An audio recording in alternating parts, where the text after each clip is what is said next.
Hello friends, आज का editorial शुरू करें उसके पहले आप सबके लिए एक वापस इस प्लेटफॉर्म पे भी मैं अनाउंसमेंट करना चाहूँगा कि कल सुबह मतलब संडे 10 बजे बैंकिंग एकेडमी, जहाँ से मैं सबसे पहले बिलोंग करता हूँ, फिर ये प्लेटफॉर्म चलता है। सुबह 10 बजे बैंकिंग एकेडमी की official YouTube channel banking academy GPSC और फेसबुक पेज भी बैंकिंग एकेडमी का, उस पर एग्जैक्ट सुबह 10 बजे कल आप सब स्टूडेंट्स जो खास करके जीपीएससी का अगर टारगेट लेके चलते हो तो आपके लिए बहुत अच्छी अनाउंसमेंट है जो कल आ रही है। और अगर आप बैंक के स्टूडेंट्स हो तो और एक हफ्ता रुक जाइए, आपके लिए भी बहुत अच्छी अनाउंसमेंट है जो वहाँ पे आने वाली है, जिससे आपके करियर को और एक बूस्ट मिलेगा और सिलेक्शन की जो रफ्तार है वो और बढ़ जाएगी। चलिए तो दोस्तों, मिलते हैं बहुत जल्द कल के लाइव सेशन में बैंकिंग एकेडमी प्लेटफॉर्म पे। ठीक है, चलिए शुरू करते हैं। आज हमारा ये एडिटोरियल फुटबॉल बेस्ड एडिटोरियल उठाया है आज, मतलब स्पोर्टिंग इवेंट से रिलेटेड है। यूरो 2020 जनरली ये हर 4 साल में एक बार होने वाली इवेंट है। यूरो 2020 एक बार पोस्टपोन की गई थी कोविड के कारण, तो 16th edition of the UEFA Euro kicked off on June 11, मतलब 11 जून 2020 के दिन होने वाली थी, लेकिन वो एक साल पोस्टपोन हो गई और 11 जून 2021 के दिन ये इवेंट कम्प्लीटली फुल फ्लेज में इनिशिएट हुई, जिसमें 11 अलग अलग जो यूरोपियन शहर है वहाँ से ये मैच खेली जानी थी और खेली जा रही है। ठीक है, now after 2 weeks of group stage action. Group stage action का मतलब होता है जैसे हम वनडे में भी देखते हैं कि इनिशियल कुछ मैचेस आती है जहाँ पे एलिमिनेशन राउंड नहीं होता है, वैसा ही फुटबॉल में भी होता है। तो 8 teams have been knocked out और उसके बाद का एक फेज आता है जहाँ नॉकआउट राउंड भी शुरू होता है, और उसमें टोटल आज तक की अगर मैं बात करूँ तो 8 अलग अलग टीम है जिसके नाम लिखे गए हैं, वो नॉकआउट हो चुकी है। सेमीफाइनल, क्वार्टर फाइनल, ठीक है, उसके बाद फाइनल होने वाला है मंडे 12 जुलाई के दिन। ठीक है, तो ये एक पूरा शेड्यूल है। चलिए इसका माइंड मैप समझते हैं और इसी के साथ इस एडिटोरियल को भी डिस्कस करेंगे।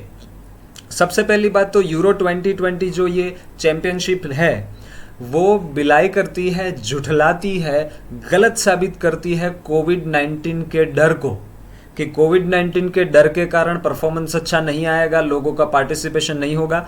ये बात यहाँ पे सही साबित नहीं हो रही है। और एक बात है कि सो फार, मतलब अभी तक अगर बात करें तो ये जो इवेंट है वो बहुत ही एंटरटेनिंग रही है और फैंस भी अब वापस आने लगे हैं। वहाँ आप अगर लाइव मैच देखते ही होंगे आप लोग, तो वहाँ भी स्पेक्टेटर्स दिखते हैं ग्राउंड में। ठीक है, और ग्राउंड के आजू बाजू ज्यादा, ग्राउंड में तो स्पेक्टेटर नहीं दिखेंगे। चलिए देखते हैं आगे। और जो स्कोरिंग है वो भी देखिए। इनिशियली जब प्रीवियस इवेंट हुई थी तो 69 गोल्स थे अभी तक के, और वो बढ़ के इस इवेंट में कितने हो चुके हैं, 94 हो चुके हैं। सिर्फ 4 ही ऐसी मैचेस हैं जिसमें या तो 1 गोल हुआ या तो 1 भी गोल नहीं हुआ, और 2 मैचेस तो ऐसी भी रह चुकी है जिसमें 0 गोल और साथ में मैच कैसी रही, ड्रॉ रही। ओवरऑल ये फिगर्स ये बताना चाहते हैं कि लास्ट ईयर चैंपियनशिप जब भी हुई थी उसके मुकाबले इस बार ज्यादा परफॉर्मेंस दिख रहा है। तो कोविड-19 फियर्स वाली बात भी झूठ लगती है। झूठ तो फिर भी ना कहना चाहिए, पर 100% सच नहीं है वो बात कि कोविड-19 से लोग अभी भी डरे हुए नहीं, ऐसा नहीं है। आप देख लीजिए यूएफए यूरो 2020 को।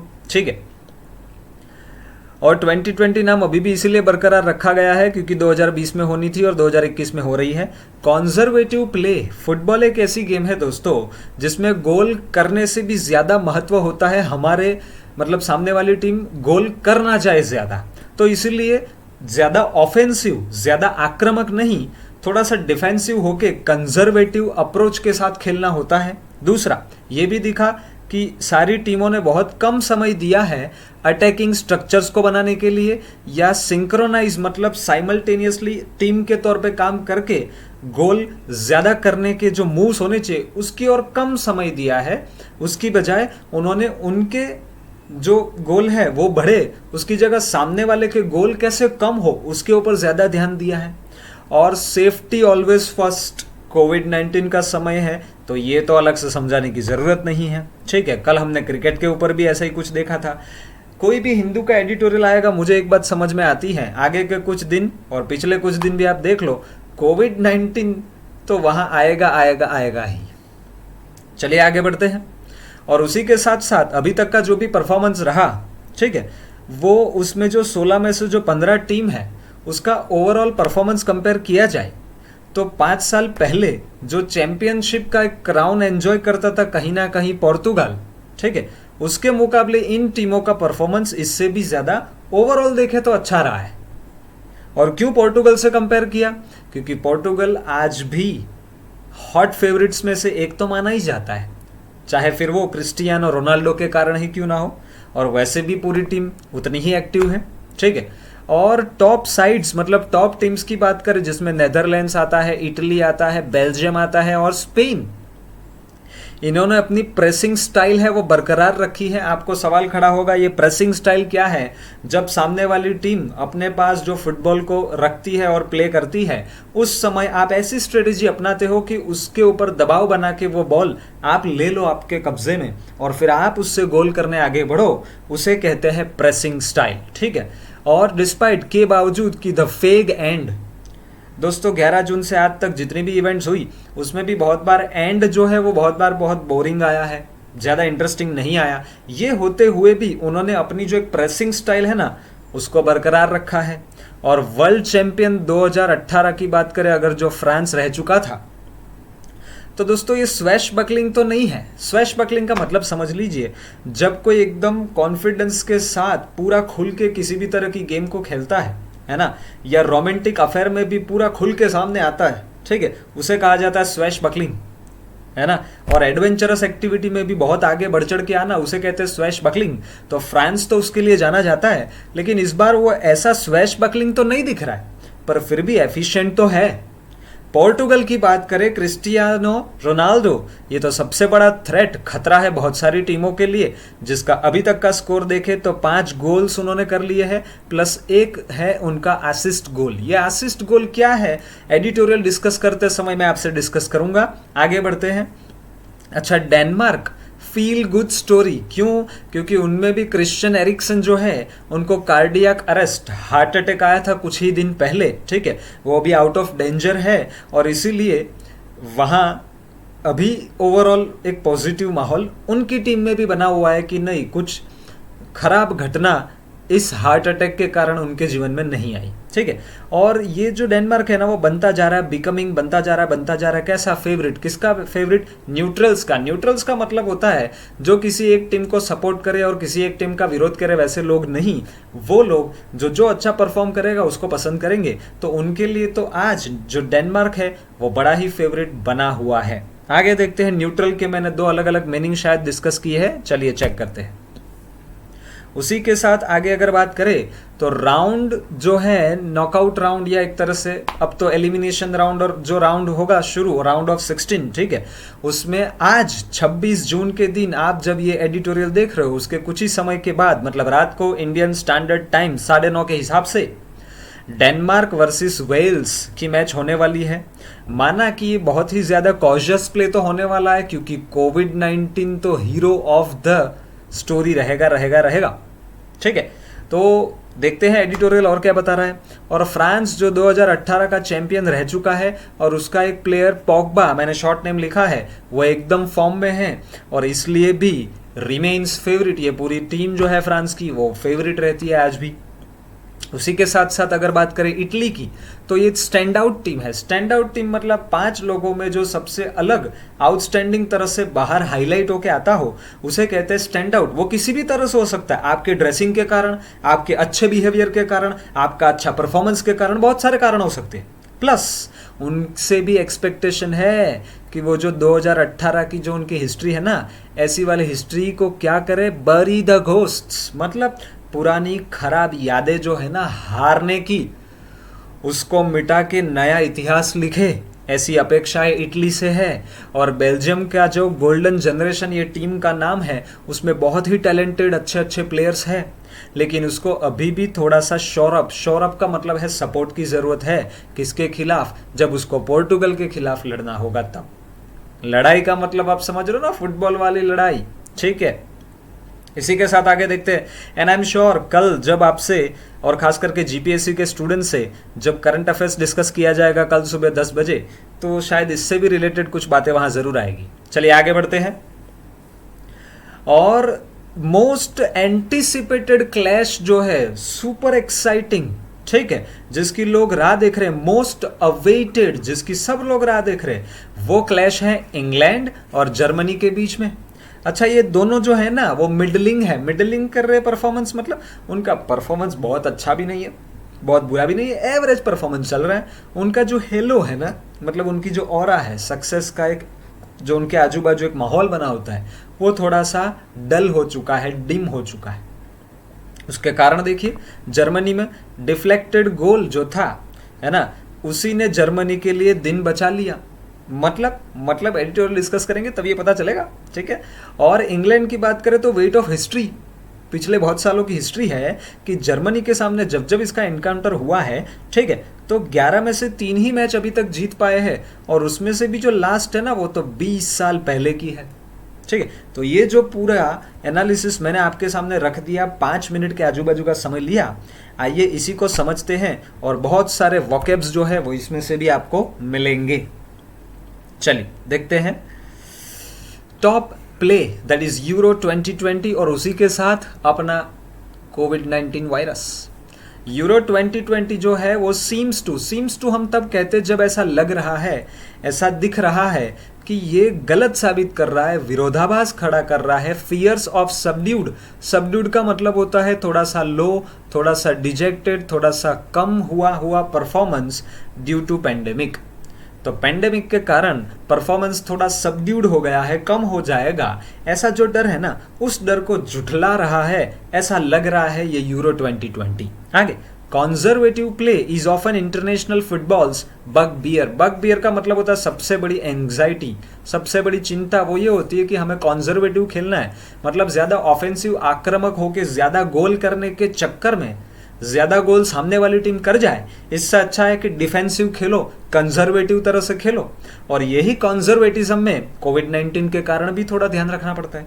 ठीक है, बहुत सारे जो प्रोटोकॉल्स होते हैं उसको भी फॉलो करना होता है, तो there is a kind of fear, लेकिन वो फियर पूरा सही साबित नहीं हो रहा है। आगे, नेशनल टीम के जो प्लेयर्स होते हैं ना, वो बहुत कम समय बिताते हैं, स्पेंड वेरी लिटिल टाइम, बहुत कम समय बिताते हैं किसमें, टुगेदर, साथ में, किसके लिए, अटैकिंग स्ट्रक्चर्स बनाने के लिए कि कैसे सामने वाली टीम पे हावी हुआ जाए, उसके लिए कम समय बिताते हैं। एंड सिंक्रोनस मतलब साथ साथ में मिलके, जैसे आपने देखा हो अगर हॉकी चक दे मूवी, तो उसमें कैसे दोनों ने टीम, कोमल चौटाला, ठीक है, और दूसरी छोरी का नाम मैं भूल गया, ठीक है, उन दोनों ने मिलके कैसे गोल करना होता है, टीम वर्क, वो जो सिंक्रोनस मूव्स होता है ना डेवलप करने के लिए, उसमें भी अभी बहुत कम समय बिताया जा रहा है।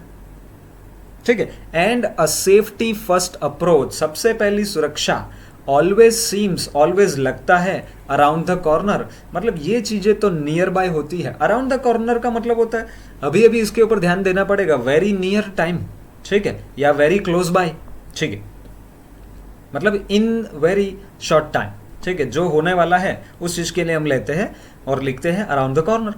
अहेड ऑफ यूरो 2020, और ये जो यूरो 2020 इवेंट जो होनी है यूएफा, उसके ही साथ साथ उसके ही पहले देयर वर फियर्स, उसके पहले एक डर था that players will be less, लिखा है ऑन द फ्रंट फुट।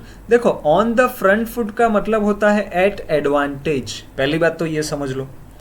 तो आपको लगेगा एडवांटेजियस पोजीशन में, नहीं, लेस एट एडवांटेज, मतलब इस बार उनको कोविड-19 का जो हुआ ना उस कारण से फायदा नहीं नुकसान होगा, या तो कम फायदा होगा, because of the physical and mental toll, जो मानसिक तनाव बना हुआ है, जो फिजिकल लेवल पे भी थोड़ा प्रोटोकॉल्स को फॉलो करना पड़ता है और बहुत सारी चीजें। ठीक है, और कुछ मेंबर्स को भी कोविड-19 की हिस्ट्री होगी, ये भी देखना होगा। तो ये जो दो चीजें हैं, टॉल, कोविड-19 पेंडेमिक हैज एग्जेक्टेड, देखो टॉल और एग्जेक्टेड, ये दोनों को मैं साथ में अगर बोलूं तो किसी भी तरह की एडवर्स इंपैक्ट को लेके आना, उसे कहते हैं exact the tall. By that yard stick, अगर ये मेजरमेंट लिया जाए, जो डर का माहौल है, safety first, less time in attacking strategy, ये सब चीज़ों के आधार पे देखे तो यूरो 2020 जो है ना, अच्छा यार्ड स्टिक मतलब एक तरह की मेजरमेंट की जो स्टिक आती है वो, ठीक है, स्केल, तो उस बेंचमार्क पे देखे तो euro 2020 has thus far proved to be an entertaining fair. Fair मतलब एक तरह का मेला, बहुत ही रोमांच करने वाला और एक तरह से एंटरटेनमेंट, मनोरंजन करने वाला एक इवेंट ये अभी तक तो रहा है, ठीक है। विथ द एंथ्रेलिंग मतलब very exciting, very thrilling play matching the energy of the returning fans. और वो एंटरटेनिंग इसलिए रहा है क्योंकि एक तरफ तो एकदम एक्साइट करे, एकदम थ्रिल्ड कर दे, वैसी मैच हो रही है, और उसी के साथ ही ये मैच किसके साथ मतलब मैच हो रही है, कॉन्ट्रास्ट हो रही है, तो एनर्जी किसकी, रिटर्निंग फैंस की। देखो एक होता है टीवी में वैसे ही तालियां बजती दिखे, और एक है एक्चुअली में सामने फैंस दिखे, उसको देखने का कुछ अलग ही मजा है जो ऐड हो जाता है। अगर आप लाइव मैचेस देखते हो तो भी आपको पता ही होगा। आगे देखते हैं। Compare to the previous editions group stage, last जब भी ये इवेंट हुई थी 2018 या 17 में, ठीक है, उससे कंपेयर करें तो there have been 25 more goals, मतलब लास्ट टाइम की इवेंट में 69 हुए थे तो अभी 94 हुए थे। 4 मैचेस ही ऐसी रही, 4 फ्यूअर मतलब कम है, इतनी मैचेस अच्छी बात है जिनमें 1 गोल या उससे भी कम गोल हुआ, ठीक है, मतलब 0, ठीक है। और देखो ऐसी 10 मैचेस से लेकर कहाँ पे आ गए 14 तक, ठीक है, विद जस्ट 2 गोललेस ड्रॉस। ये क्या है गोललेस ड्रॉस, मतलब बिना गोल किए मैच तो ड्रॉ हो गई, डाउन फ्रॉम 4।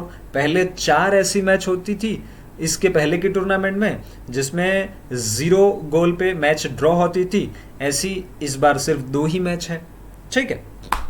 तो 4 फ्यूअर मैचेस का मतलब है ये, एक्चुअली ये हिंदू का मैंने कॉपी किया इसलिए ऐसा लिखा है ना। एक्चुअली में 14 to 10 होना चाहिए ना, पहले 14 थे और अब वैसी अब सिर्फ 10 ही मैच हो चुकी है, ठीक है। 4 फ्यूअर मतलब पहले से 4 कम हो गई, ठीक है।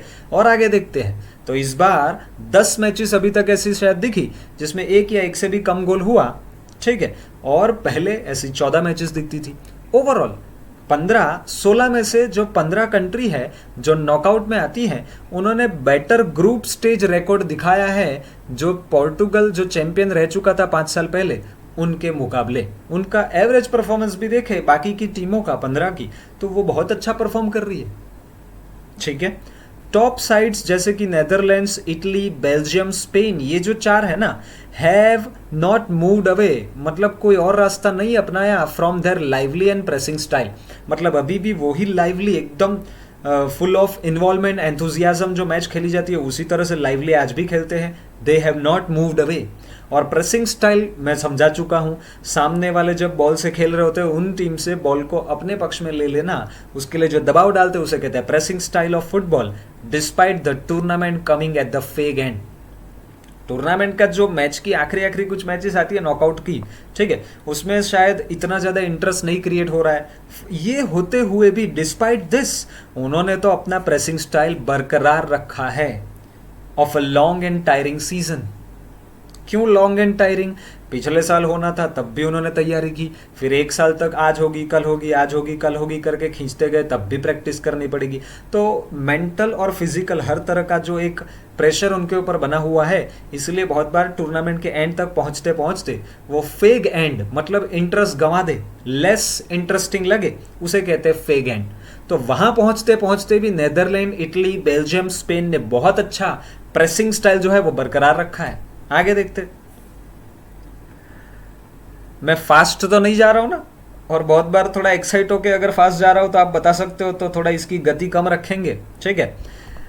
चले, यूरो 2020 एंड द वायरस। मुझे बड़ी एक्साइटमेंट रहती है कि माइंड मैप जब आपको पूरा समझा दिया ना तो अब तो फटाक फटाक डिस्कस करूं मैं। चलिए देखते हैं। वर्ल्ड चैंपियन जो फ्रांस 2018 में रह चुका है, has not been swashbuckling. Swashbuckling का मतलब होता है जब आप एक तरह से एडवेंचरस एक्टिविटी में पूरा बढ़ चढ़ के हावी होते हो सब लोगों पे, वैसा वाला परफॉर्मेंस दिखाते हो, उससे कहते हैं स्वैश बकलिंग। या फिर रोमांटिक अफेयर में भी कोई एकदम बढ़ चढ़ के पार्टिसिपेट करे तो वो भी कहलाता है स्वैश बकलिंग। तो वैसा तो फ्रांस अभी नहीं दिख रहा है, लेकिन फिर भी वो एफिशिएंट तो लग ही रहा है। और उसी समय पे वाइल का यूज होता है 2 सेंटेंस को कंपेयर कराने कराने के लिए पोर्टुगल जो है वो ऑलवेज एक खतरा, थ्रेट बना हुआ है। किसके कारण? क्रिस्टियानो रोनाल्डो के कारण। अराउंड मतलब इस टीम में क्रिस्टियानो रोनाल्डो के रहते हुए ये वैसे ही एक खतरा पोर्टुगल तो बना हुआ है वर्ल्ड चैंपियन फ्रांस के लिए भी और बाकी टीमों के लिए भी। आगे देखते हैं दोस्तों, डेनमार्क। अच्छा, और 5 गोल, और मैंने कहा था कि मैं असिस्ट समझाऊंगा। जैसे चक दे मूवी देखा हो तो बहुत बार लास्ट में कोमल चौटाला एक गोल जो खुद कर सकती है वो दूसरी प्लेयर को पास ऑन कर देती है, या दूसरी प्लेयर है वो खुद गोल कर सकती है लेकिन वो कोमल चौटाला को पास ऑन कर देती है, और फिर वो गोल कोमल चौटाला करती है, लेकिन वो गोल ओरिजिनल प्लेयर तो खुद भी कर सकता था। इसलिए अगर वो भी उसमें गिने तो वैसा ही क्रिस्टियानो रोनाल्डो ने भी एक गोल जो वो खुद कर सकते थे वो किसी और को दे दिया था, वैसे गिने तो 6। या उसका उल्टा इंटरप्रिटेशन भी हो सकता है दोस्तों, वो मुझे नहीं पता होगा क्योंकि मैं फुटबॉल भी इतना नहीं देखता हूँ, ठीक है।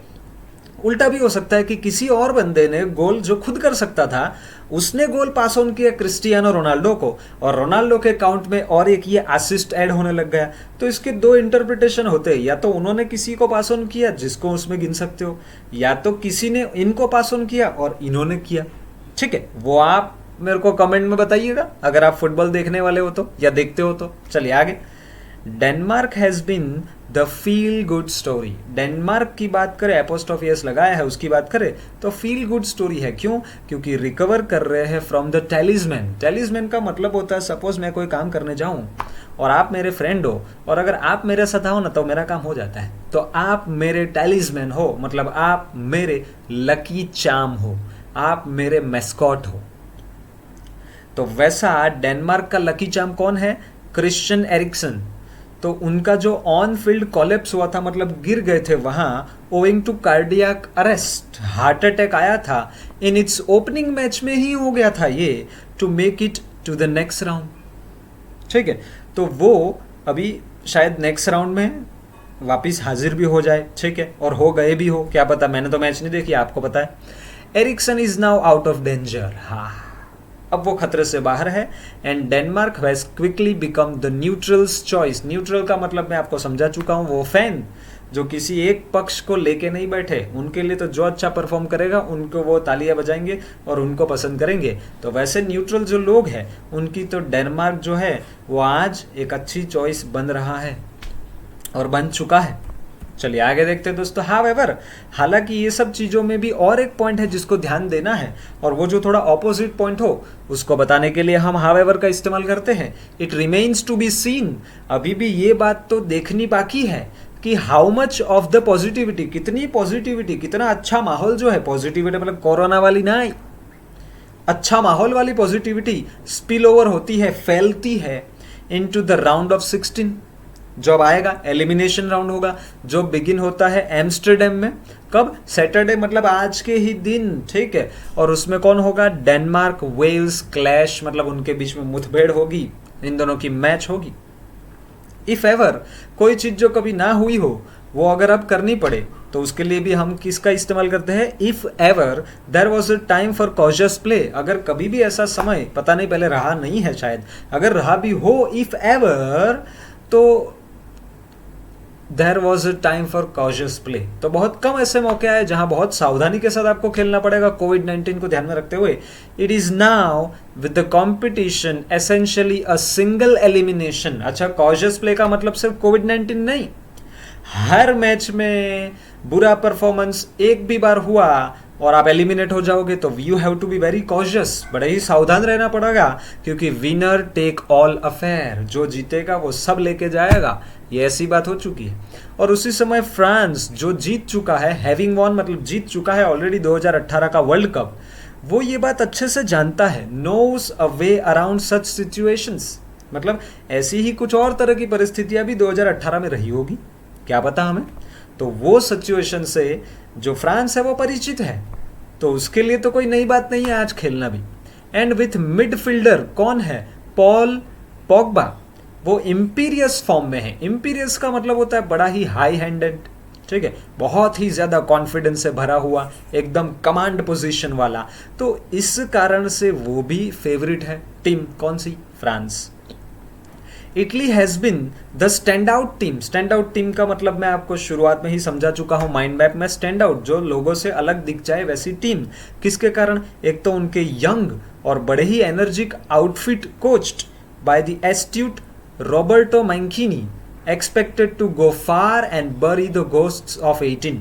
रुको रुको, मैं कोई से पढ़ नहीं रहा हूँ, मैं समझाने वाला हूँ। हाँ मैंने देखा है कुछ लोग एडिटोरियल पढ़ाते पढ़ाते इतना इन्वॉल्व हो जाते हैं, सिर्फ इंग्लिश ही पढ़ते जाएंगे। बच्चा बोलेगा सर सिर्फ पढ़ रहे हो क्या? ठीक है, तो ऐसा नहीं करना है। चलिए, तो Italy has been the stand out team with its young and energetic outfit coached by the outfit, मतलब उसका जो ओवरऑल जो इंप्रेशन है बाहर कैसा दिखता है, तो वेरी यंग एनर्जेटिक प्लेयर्स जब होते हैं तो वैसा ही आउटफिट, वैसा ही एक क्लोथिंग स्टाइल भी दिखेगा और वैसा ही एक करिश्मा दिखेगा। और वो कोच किए गई है पूरी टीम एस्ट्यूट, मतलब बड़े ही कुशल, बड़े ही होशियार रॉबर्टो मैंकिनी।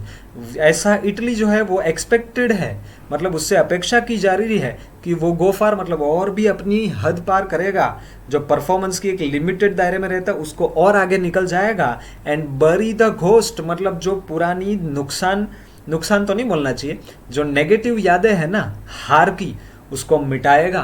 उसे कहते हैं बरी the ghost of 18 when it did not qualify for the world cup, क्योंकि तब वो क्वालिफाई नहीं हो पाया था वर्ल्ड कप के लिए। ठीक है, चलिए और आगे बढ़ते हैं। Euro 2020 and the virus. Belgium's golden generation जो है टीम का नाम है, जिसके लीडर है Eden Hazard, Kevin De Bruyne and Romelu Lukaku. मतलब ये अलग अलग प्लेयर्स के नाम है जो इसी टीम के सदस्य हैं। ठीक है, लेड बाय, मतलब ये सब लोग इसमें एक तरह से लीडिंग रोल निभाते हैं और उनके द्वारा टीम आखी हाईलाइट होती है। ठीक है, seems well placed to realise the dream of a first major trophy. तो ये जो पूरी अक्खी टीम है ना, अक्खी बोलते हैं इसे हिंदी में। ठीक है, तो ऐसा लग रहा है कि वो बहुत अच्छे से अपनी पोजीशन में तैयार है, ताकि वो जो सपने हैं कि पहली बार एक ट्रॉफी अपने देश के लिए लेके आए, अपनी टीम के लिए, वो सपना भी साकार हो पाए, ऐसा लग रहा है। But it's shaky defence. देखो, ऑफेंसिव में तो बहुत अच्छे हैं, आक्रामक है, लेकिन जहाँ डिफेंसिव खेलना हो ना वहाँ वो अच्छे से नहीं खेल सकते। शेकी मतलब थोड़ा सा हिला डुला सा, थोड़ा सा वीक है ना, तो उनको भी थोड़ा शोरिंग अप, मतलब थोड़े से सपोर्ट, थोड़े से स्ट्रेंथनिंग की जरूरत है। आगे, फर्स्ट अगेंस्ट रोनाल्डोस पोर्टुगल, और उसमें सबसे पहली जो मैच होने वाली है वो है पोर्टुगल के सामने। तो रोनाल्डो जब आएगा ऑफेंसिव अटैकर, तब क्या करोगे ये सोचना होगा। द मोस्ट एंटिसिपेटेड, मतलब द मोस्ट अवेटेड, जो राह देखी जा रही है वैसी प्री क्वार्टर फाइनल जो क्लैश होगा वो होगा इंग्लैंड और जर्मनी के बीच में। कहाँ? वेम्बली में। और वहां तो आई थिंक आगे उन्होंने बोला है कि 60,000 से भी ज्यादा फैंस को टिकट दी जाएगी और बैठने की अनुमति दी जाएगी फाइनल्स में और सेमीफाइनल्स में। लेकिन दोनों साइड्स जो है ना, मतलब इंग्लैंड और जर्मनी, वो मिडलिंग कर रही है सोफार। मिडलिंग मतलब एवरेज परफॉर्मेंस दे रही है, कोई बहुत ज्यादा खुल के बाहर सामने आ गए हो ऐसा अभी नहीं हो रहा है। विद देयर हेलोज, मतलब उनका जो एक तरह का ऑरा है ना, उनके आजू बाजू का जो करिश्मा है ना, वो थोड़ा डिम हो चुका है। सिग्निफिकेंटली का मतलब होता है बहुत बड़े पैमाने पे, है ना, डिम हो चुका, डल हो चुका है, तो उनके परफॉर्मेंस को भी असर हुआ है, ऐसा वो लोग बोल रहे हैं। आगे, जर्मनी क्यों, वो बताया है। जर्मनी अगर खास करके देखे तो was minutes away from elimination, उसका ना एलिमिनेशन होने ही वाला था। कब? जब सामने की टीम का before Leon Goretzka's deflected goal against Hungary saved the day. Deflected का मतलब होता है जिस दिशा में जाना चाहिए उससे थोड़ा डाइवर्ट हो गया, और वो डाइवर्ट हो गया इसलिए गोल हुआ नहीं, और गोल हुआ नहीं तो जो हंगेरी है वो जीता नहीं, और मैच एक तरह से 2-2 के स्कोर पे ड्रॉ हो गई, नहीं तो जर्मनी एलिमिनेट हो सकता था। आगे, but the weight of history जो है, इतिहास का जो वजन है, अगर नेगेटिव है तो कैन हैंग हैवी, मतलब उससे दिक्कत आ सकती है। हैंग हैवी मतलब वो लंबे समय तक आपके ऊपर वो बोझ बना रहेगा। किसके ऊपर? इंग्लैंड के ऊपर। फॉर मतलब यहाँ बिकॉज जैसा हो गया, क्योंकि उसने जीते हैं सिर्फ और सिर्फ 3 मैच। 11 कॉम्पिटिटिव फिक्चर्स का मतलब होता है मैचेस। किसके खिलाफ? जर्मनी के खिलाफ 11 मैचेस खेले गए, उसमें से 3 ही मैच खेले हैं, 3 ही मैच जीते हैं, और उसमें से भी जो लास्ट है ना वो तो 20 साल पहले आया था दोस्तों। ठीक है, तो स्पोर्टी पूरा एक एडिटोरियल था उसको बड़े ही स्पोर्टिव वे में मैंने डिस्कस किया है। आई एम श्योर आपको समझ में आया होगा, और मुझे आपके कमेंट्स ज़रूर दीजिएगा। ये आपके कमेंट्स हैं जो हमें मोटिवेट करते हैं और बेहतर ऐसे एडिटोरियल्स आपके लिए लेके आने को, ठीक है। और कल तो अनाउंसमेंट होना है, अगले संडे टू संडे और एक अनाउंसमेंट भी ऐसा ही होना है, ठीक है। चलो, बिलाई करना मतलब fail to give a true impression, एक तरह से कॉन्ट्राडिक्ट करना, विरोधाभास खड़ा करना। जो कोविड-19 का डर लगा उसको बिलाई किया, नहीं डर नहीं है ऐसा। सबड्यूड मतलब लो स्पिरिटेड, कम जुनून वाला, डिजेक्टेड हताश, थोड़ा सा लो। बगबियर मतलब hate, cause of obsessive fear या एंजाइटी, डर चिंता का कारण। सिंक्रोनस का मतलब होता है existing, occurring at the same time. सारी टीम जब एक साथ एफर्ट लगाए ना तो उनको कहते हैं एक तरह का synchronisation, simultaneous. Around the corner मतलब अभी होने ही वाला है, very near, close by, about to happen. On the front foot मतलब एडवांटेज में होना। टेक्स या टेक इट स्टॉल मतलब एक तरह से हैव एन एडवर्स इफेक्ट, है ना, take it stall on the system. Exact a toll मतलब टू क्रिएट प्रॉब्लम, समस्या खड़ी कर देना। और एंथ्रेलिंग मतलब तो कैप्चरिंग, होल्डिंग अटेंशन, फैसिनेटिंग, एकदम मंत्र मुग्ध कर देने वाला।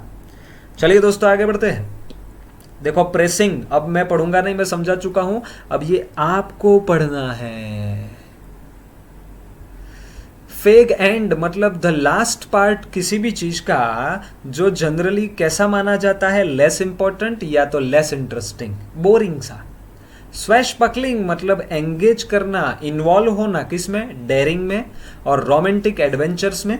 विथ ब्रेवेडो मतलब बड़ी ही तड़क भड़क शान के साथ और फ्लैम्बॉयंस, है ना। एन असिस्ट का मतलब होता है पास और cross by a player which helps to score a goal. या दूसरा एक पढ़िए, given to a player for passing और crossing the ball to the scorer, जो स्कोर करेगा उसको बॉल पास कर दिया तो एक तरह का असिस्ट हुआ। तो रोनाल्डो ने भी एक गोल ऐसा किया था जो उनका खुद का नहीं था, किसी ने पास किया और फिर उन्होंने किया, वैसे 1 और 5 उनके खुद के। आगे देखते हैं। थैलिस्मैन मतलब नीचे देखो ना, लकी चार्म, मैस्कॉट, ये अकी चार्म नहीं, मैं यहाँ ऐड कर देता हूँ, टेंशन मत लो, ठीक है। चले आगे देखते हैं। न्यूट्रल जोन, ये वो जोन होता है जहां पे किसी भी तरह का प्लेयर आएगा नहीं, सिर्फ एक ही प्लेयर होगा जो बॉल को लिए खड़ा होगा और आगे की डिलीवरी करेगा, ये वो है न्यूट्रल जोन। लेकिन न्यूट्रल का मतलब ये भी होता है नॉट सपोर्टिंग और helping either side in a conflict, जो डिसएग्रीमेंट में नहीं मानता है, इम्पार्शियल है, किसी एक पक्ष को नहीं मानता है, इम्पीरियस, एरोगेंट हो, डोमिनियरिंग हो, बड़ा ही डोमिनेटिंग परफॉर्मेंस हो ना इसका, वो हाई हैंडेड हो, थोड़ा वट के साथ चलने वाला, कमांडिंग। बरी द घोस्ट्स मतलब to get rid of bad memories, ठीक है, जो खराब या एक तरह से नेगेटिव मेमोरी है ना उससे छुटकारा पाना, ठीक है। शोर अप मतलब सपोर्ट करना। मिडलिंग मतलब मॉडरेट, एवरेज। हेलो मतलब ग्लोरी, ऑरा, निम्बस, प्रभामंडल जिसे कहते हैं एक तरह का, ठीक है, ज्यादा हिंदी में नहीं पढ़ने का। डिम्ड मतलब एक तरह का डल, फेड जो मुरझा जाए वैसा वाला। डिफ्लेक्टेड मतलब जो बॉल इस दिशा में जाने वाला था वो इधर चला गया, ठीक है। सेव द डे मतलब फाइंड और प्रोवाइड अ सॉल्यूशन, बचा लेना। हैंग हैवी ऑन मतलब कोई नेगेटिव चीज जब होती है ना वो लिंगर करती है, टिकी रहती है, बनी रहती है, कंटिन्यू करती है टू बी अपेरेंट इन अ वे कि वो अनप्लीजेंट बन जाता है या ऑप्रेसिव बन जाता है, अत्याचार से भरा हुआ बन जाता है, तो उसे कहते हैं हैंग हैवी ऑन, जो इंग्लैंड की बात थी वो। तो दोस्तों ये था आज का यूएफए यूरो 2020 टूर्नामेंट से related editorial. I am sure आपको बहुत सारे पॉइंट्स जानने को, समझने को मिले होंगे। तो ऐसे ही वीडियो को लाइक शेयर करते रहिएगा और चैनल को सब्सक्राइब नहीं किया है तो करिएगा, और नोटिफिकेशन जो बार होता है बेल आइकन उसको भी क्लिक कीजिएगा ताकि रेगुलर नोटिफिकेशंस आपको मिलते रहे। एडिटोरियल अब मिलेंगे मंडे और संडे, अगर कुछ बना पाया तो ज़रूर बनाऊंगा, नहीं तो मंडे तो है ही है, ठीक है। चलो thank you and bye bye, good night.